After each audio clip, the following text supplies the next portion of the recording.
Asrı gurbet harap etmiş köyümü. Bülbül gitmiş baykuş kalmış, gel hele gel hele gel hele gel hele gel hele gel hele.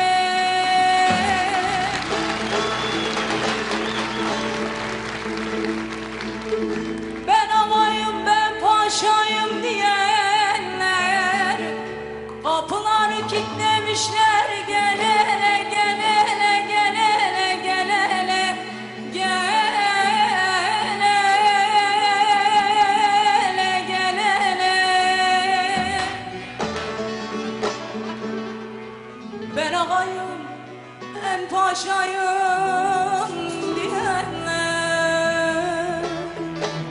kapıları kilitlemişler, gel hele gel hele gel hele gel hele de dudu dillim gel hele.